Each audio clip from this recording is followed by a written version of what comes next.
और अब केवल उनको अंदर से गांव खोखला करना बाकी रहता है।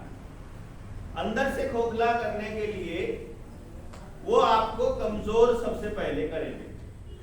कमजोर आदमी कौन होता है? कमजोर आदमी केवल वो होता है जो अपने किसी भी काम के लिए किसी दूसरे के ऊपर निर्भर हो। समझ गए? अपने खेत के लिए अगर आपको उस खेत को जोतने के लिए यदि आपको किसी के ऊपर निर्भर रहना पड़ता है, पहली कमजोरी वहां से आएगी। समझ गए? तो यानी जोतने के लिए आपको इंडिपेंडेंट होना पड़ेगा कि भाई हमें किसी की जरूरत ना पड़े। अगर कंपनी ने पेट्रोल डीजल नहीं दिया तो ट्रैक्टर नहीं चलेगा, गड़बड़ हो जाएगी। अगर पड़ोसी ने बैल नहीं दिया तो गड़बड़ हो जाएगी। तो अपना बैल हमारे पास होना चाहिए। कंपनी नहीं होना चाहिए तो थोड़ा थोड़ा करके हम अपने खेत को खोद सकते हैं, ये भी एक प्रोसेस है। नंबर 2, उसके ऊपर बीज डालना है, खेत के अंदर बीज डालना है अगली फसल के लिए। उसके लिए यदि आप कंपनी के ऊपर निर्भर हो तो अगली कमजोरी आ जाएगी। क्यों जी? बहुत जगह पर कंपनी का बीज आने लगा है। अभी भी आपके लोग भी कंपनी के बीज को ज्यादा पानी चाहिए। ज्यादा पानी के लिए आपको मोटर चाहिएगी, मोटर के लिए आपको बिजली चाहिएगी, और बिजली कंपनी की है। कंपनी आधार कार्ड मांगेगी। आधार कार्ड केवल और केवल शरणार्थियों का बना हुआ है, मालिक का आधार कार्ड नहीं है। क्योंकि आप मालिक हो, इसका कागज आपका कौन बनाएगा भाई? कोई नहीं। मालिक का कागज कौन बनाएगा? कोई नहीं, स्वयं मालिक है। मतलब नौकर का, शरणार्थी का, बाहर से आए हुए आदमी का, या फिर मतलब कोई माइग्रेटेड आदमी होगा, उसी का तो बनेगा ना कार्ड, उसी की तो पहचान। भाई जो आदमी वहां का है उसकी पहचान कोई और कैसे बताएगा? बताओ आप।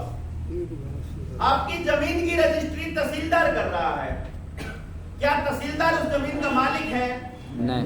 क्या तहसीलदार को वो जमीन उसके बाप ने दी है? नहीं। क्या तहसीलदार यहाँ का मालिक है?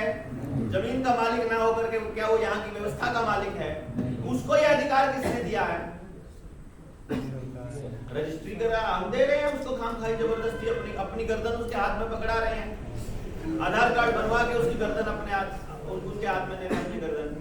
बिजली लेकर उनके अपनी गर्दन उनके हाथ में दे रहे हैं। बिजली ले लो, इस्तेमाल उतना करो जितना हमको चाहिए। आप बिजली के ऊपर ही निर्भर हो जाओगे, क्योंकि आपको हाइब्रिड बीज अगर अपने खेत में उगाना है तो उसके लिए ज्यादा पानी की जरूरत पड़नी है, और ज्यादा पानी आप बारिश के ऊपर निर्भर रहकर नहीं कर सकते। फिर आपको नदी से पानी लाना पड़ेगा, या तो मोटर डाल के, या फिर आपको जमीन में मोटर डालनी पड़ेगी, बोर करके आपको ट्यूबवेल लगाना पड़ेगा। और जैसे ही आप पानी के लिए यानी फसल के लिए बिजली पर निर्भर हुए, अब आप गुलामी के अगले दौर में प्रवेश कर चुके हैं, समझो। क्योंकि अब आपका भोजन उनके हाथ में हो गया। बीज उनके हाथ में होने का मतलब है भोजन उनके हाथ में होना, और पानी उनके हाथ में होने का मतलब है कंट्रोल उनके हाथ में होना। भोजन के बिना तो थोड़ा 5-7 दिन निकाल ही लोगे, पानी के बिना कितना दिन निकाल सकते हो? पानी, प्यास लगने के बाद तो आपको पानी चाहिए, चाहे किसी भी कीमत पर चाहिए, वो काम पानी ही करेगा। और अगर इस लेवल पर चले गए, क्योंकि ये एक दिन में नहीं होने वाला, मैं आपको बता रहा हूं।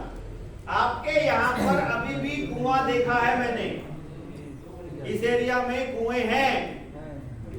मेरे गांव के सारे कुएं बंद हो चुके हैं, ऊपर से पत्थर की सील लग चुकी है, और अब वहां पर जो ट्यूबवेल है वो नहीं लगता है, अब वहां समर्सिबल लगता है। और समर्सिबल